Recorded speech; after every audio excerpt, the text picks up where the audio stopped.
Hello po. Magandang umaga sa lahat.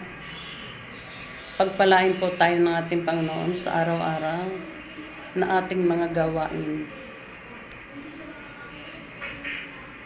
Maganda po yung palaging nag-good morning sa ating mga kaibigan, sa mga followers, at sa lahat ng mga taong nakakapanood nito.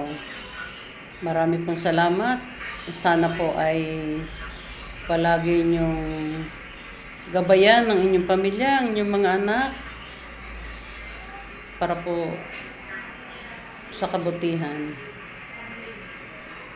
Huwag po tayong makalimot tumawag sa Panginoon. Sa dahilan po siya ang nagbibigay sa atin ng biyaya at kalakasan ng katawan.